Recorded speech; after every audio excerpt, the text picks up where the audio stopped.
Hello.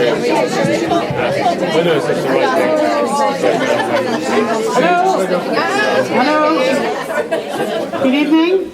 Can everybody hear me? Yes. Good. Okay. Right.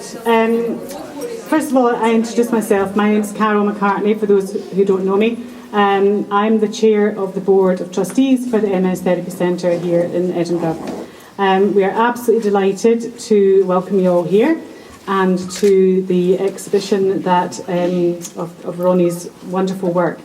This is a first for us because we haven't used our space for this kind of event before, and it's clearly a first for Ronnie. So double celebration. So welcome to the centre. As I said, we have drinks, we have food, we have Ronnie here about to speak to us.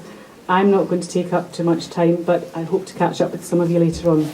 Okay, so over to Ronnie. Sorry, I should say also a huge thanks to Fiona and her band of merry volunteers. So huge thanks to them.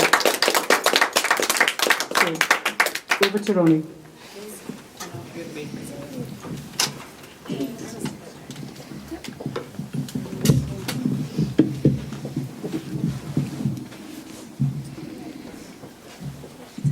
Hello. Hello. Hello. Hello. Hi, Mum. Is there something wrong with those seats? Yes, everyone's sitting on them.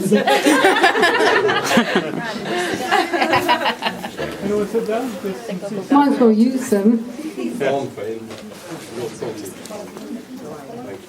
Well, thank you very much for coming to see my paintings. I'm here to talk about my paintings and what's weird with the microphone on my MS on the Self-Management League. I'm going to start about, first of all, what I was doing before I had MS. I lived in London. I was a mother of two, single mother. I worked as a DJ. I taught Photoshop. I was very independent. And I also did a bit of painting. Then I started limping with one leg, I noticed.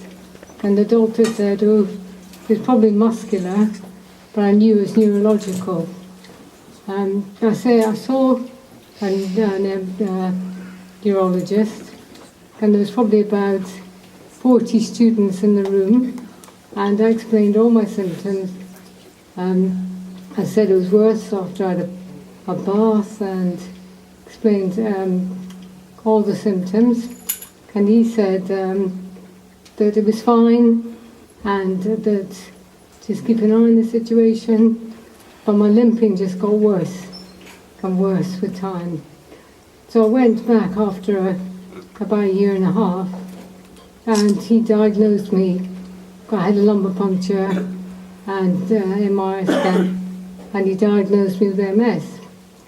And I said to him, why didn't you diagnose me a year and a half ago? And he said, well, there would have been nothing you could have done about it. And there was nothing we could have done about it.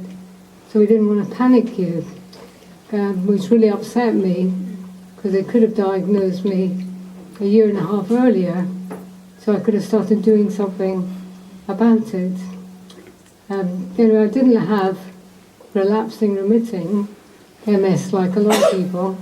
I had the slow progressive, which is actually worse. So I originally was totally shocked. I felt like I'd walked into a brick wall.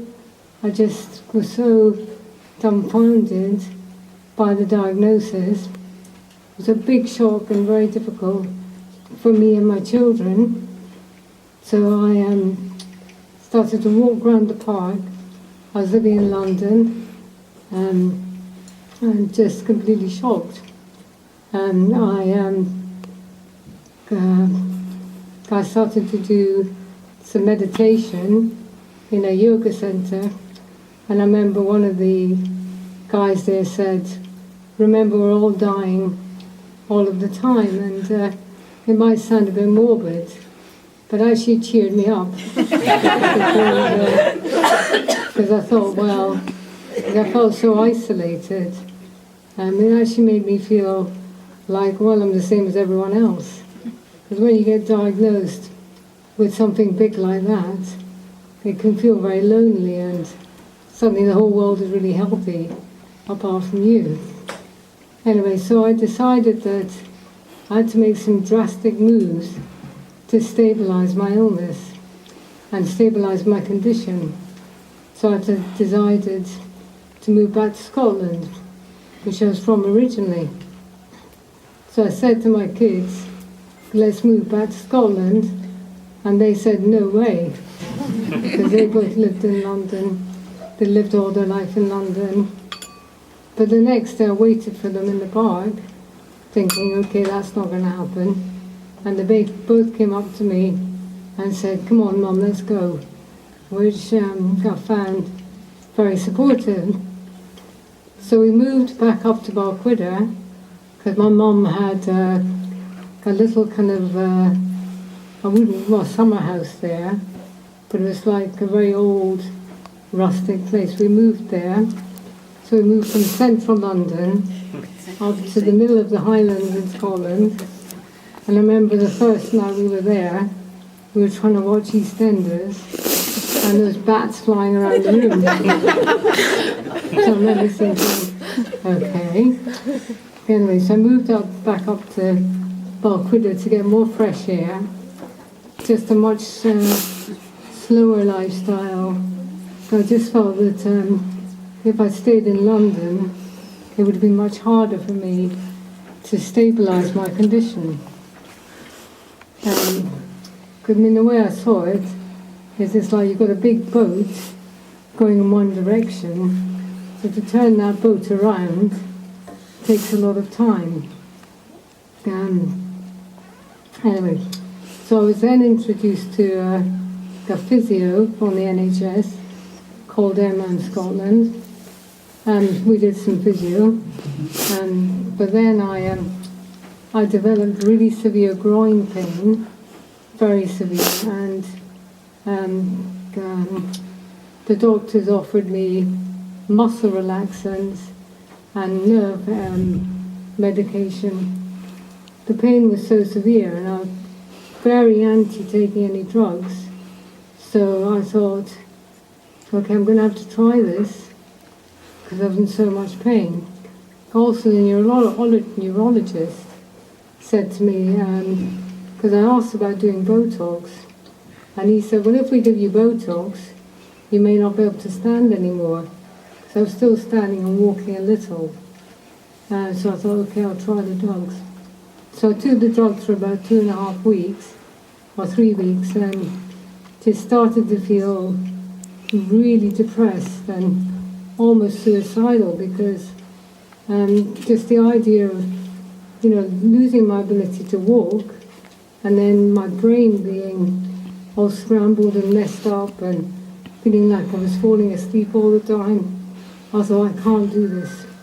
So I got the neurologist back and said, you'll have to paralyse me from the waist down to get rid of the pain, but I'm not taking any more of these drugs. So they eventually turned around and said, okay, we'll give you the Botox. So I had the Botox, and immediately the pain went, which was quite a relief. And my physio, Emma, said, we're going to have to find you some new equipment, to help. So they offered to give me a kind of stand, a hoist, which was like a sling, which meant that I wouldn't weight bear at all. But I could still stand and weight bear very well. So Emma fought very hard to get me a stand aid. And so I started standing, and I stood for an hour every day since then. But I had to kind of fight 2 battles at that time. I absolutely couldn't do the drugs, and I had to fight for the stand aid. So basically it's like you have to go in the condition yourself and fight for what is right for you. because it's your illness or it's your condition, and you have to learn what is right for you. Next one.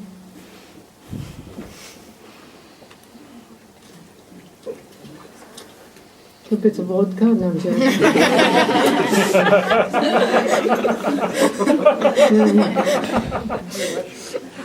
I didn't want to do, I absolutely didn't want to take the drugs because I thought that, well, I personally think, and people would think it's wrong, that a lot of drugs for MS are probably counterproductive. I'm not sure that they do the whole body any good. I see my whole body as a whole organism, so taking drugs to alleviate certain things are not going to be good in the long term. So anyway, then on to routine. The routine, I think, is very important because it helps you to not get depressed, stay focused, and everyone needs some routine in their life. So my routine is I stand for an hour every day, going up and down on my legs, and that keeps my legs strong, my digestion. It makes me feel that I'm always trying to be the best I can be. It doesn't matter what you do, even if you can't stand for an hour, you should just be able to do something every day, even if it's going to the park, sitting with a hot water bottle in the shitty weather. It doesn't matter, as long as you do something every day, even if it's being outside. My diet is very simple, and it is actually based in principle on the macrobiotic diet, which sounds crazy and complicated, but that isn't at all. I base my diet around, fruit and vegetables, local produce, totally avoid processed food, a lot of red meat. Sugar is a big no-no, because the cleaner your diet is, the body has got more time to concentrate on more bigger issues. Because if it's spending all this time working out how to, process food that isn't of good quality, it's much harder for the body. So if you keep your diet very clean, then it's got time to focus on other issues going on in your body. Okay, then I realized that I needed help or carers.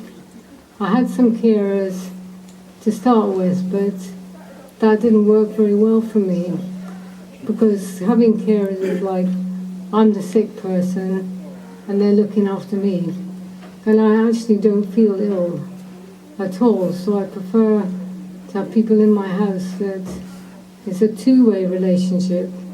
They get something from me and I get something from them. So they're more like my arms and my legs, and not just the dynamic of, me being ill, which I don't feel ill at all. The other thing that's very important is all my family, my friends. I'm a people person. The amount of support I get, I'm very engaging, and I like to engage with other people. I get quite a lot of support. My condition, although was not relapsing, remitting, was slow progressive, which is, I think, possibly slightly worse. It's supposed to be slightly worse. I haven't changed at all in 8 years, so I think I might have certainly stabilized my condition. I feel very well. I don't feel sick at all. The reason why I've called the exhibition the bigger the back, the bigger the front, or the bigger the front, the bigger the back, is that is how I see my MS. to explain this. A simple explanation would be, say you won the lottery, that would be a massive front. You'd have all this money, but there will also be a back to that, and that you may not know who's friends with you for the right reason. You know, you might not have the same value in work. So every single thing in life has a front and a back. So when you get something, when I got MS, it was a massive back. I mean, to not be able to do millions of things. But with time, I began to work out that there was a massive front to my illness as well, which was that I suddenly had a lot of time. You know, I could slow myself down, work out what is really important in life, get priorities right. I learned a hell of a lot from my MS. So every single thing in life, anything that happens to you that is difficult, hard, good, will also have lessons to teach you as well. So that's what I mean by the front and the back, because my MS has shown me things that I wouldn't have known otherwise. Anyway, on to my painting. Okay.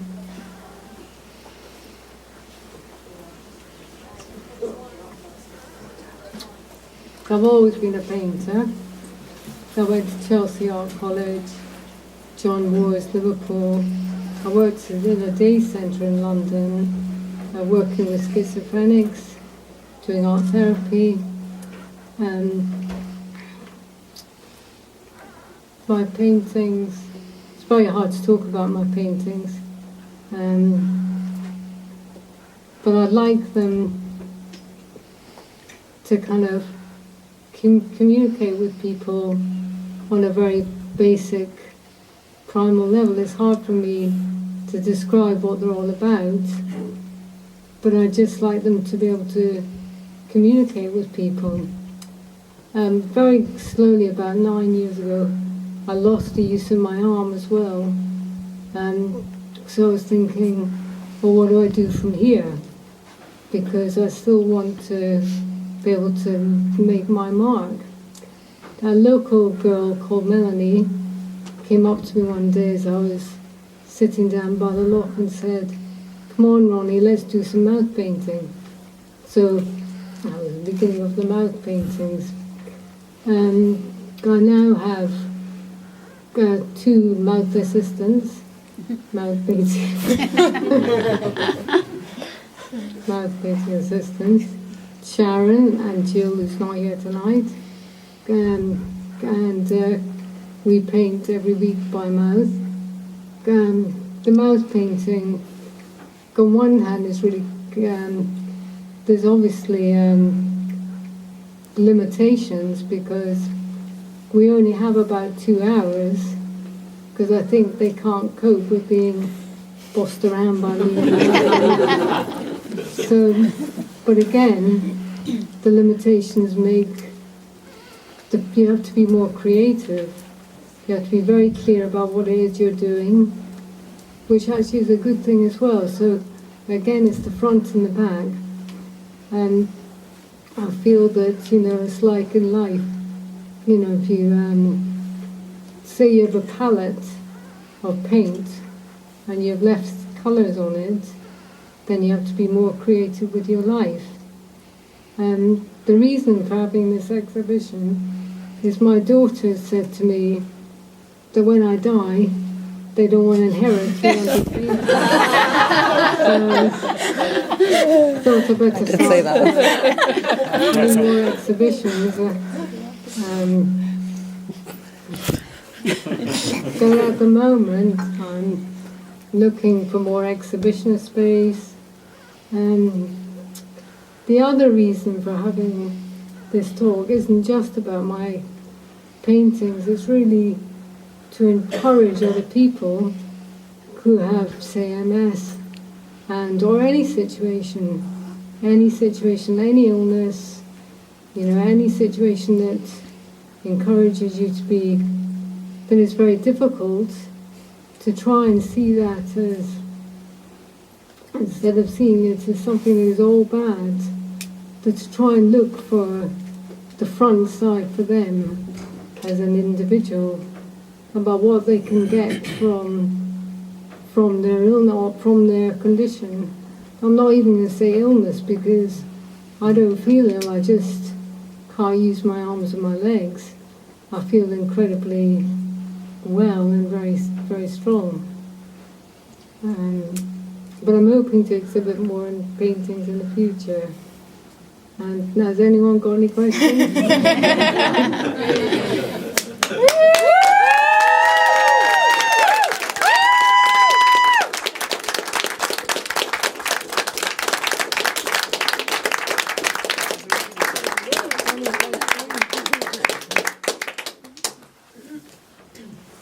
Not one question. I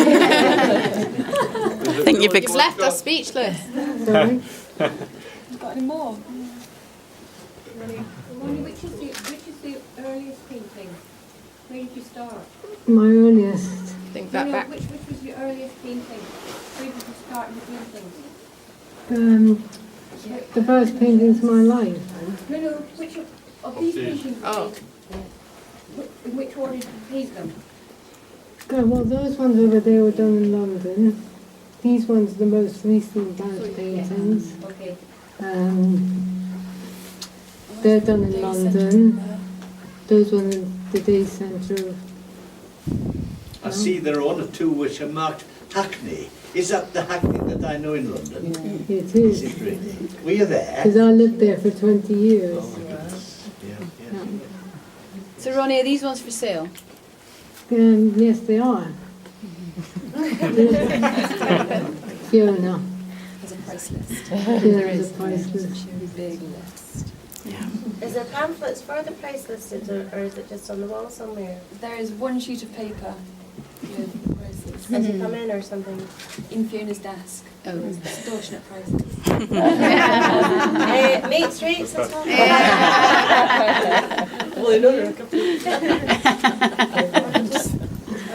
Your painting and just your art, how has it developed or changed since your diagnosis of MS? Have you found Well, I think the main thing that's changed is that in the end I had to work with my mouth.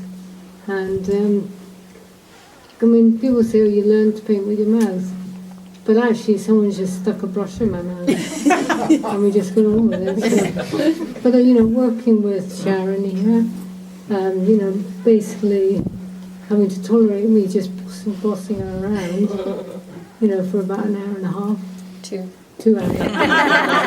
Counting every minute.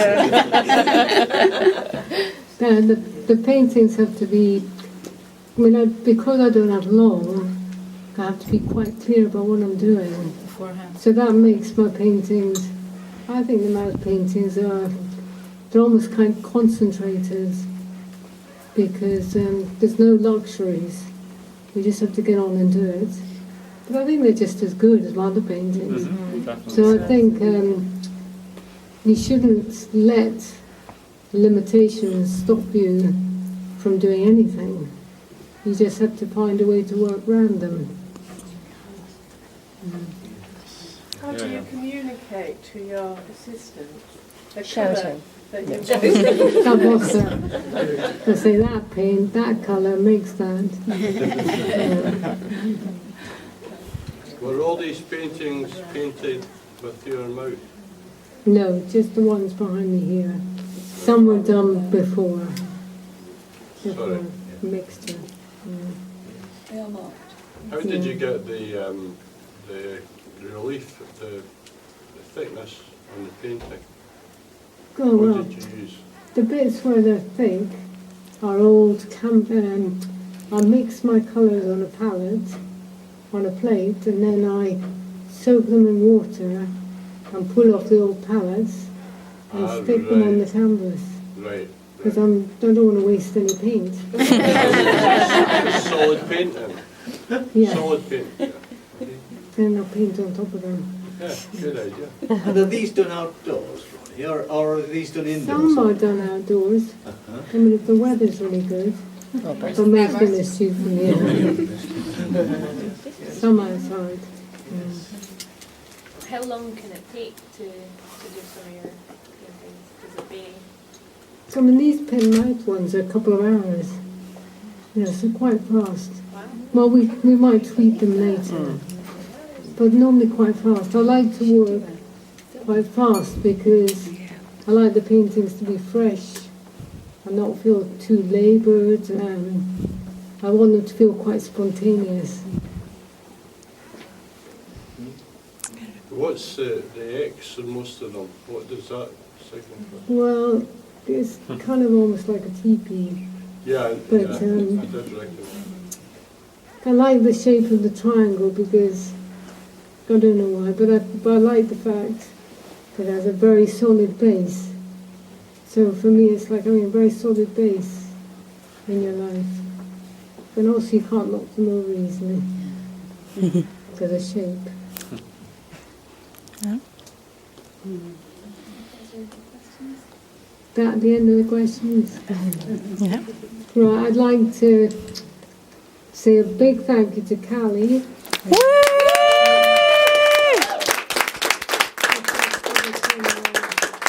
It would not have been possible without her, because she's been absolutely amazing. We never managed it without Callie. Organised everything. She's been fantastic. One of the best assistants I've had.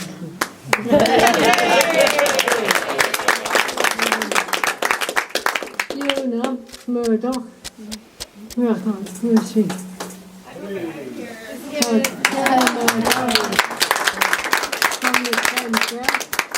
Who's been really amazing, very supportive. And then we got Duncan the plumber.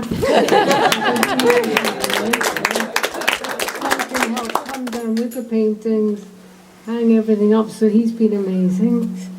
Sharon, the paint chauffeur, and my painter's assistant.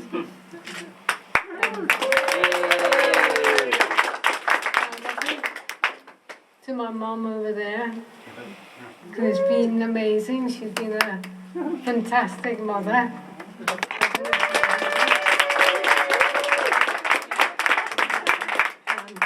All my brothers and sisters, who I just couldn't manage the world without them. They're amazing. Even all my cousins, all my family, they're just great because although I know that I don't see a lot of them, I know that if anything happened to me, they'd be there. All my family's been majorly supportive. And then all my friends as well. They've been really fantastic. Now, last, the most important, is my two wonderful children, Leah and Nicole. I'm very proud of. They've just been, had to drag them on this journey with me, but they've been amazing. I'm so proud of them. And then Jake, Max, and Lily.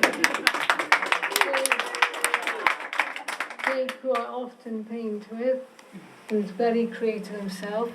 He's very good at Lego making. Jake, absolutely adore him.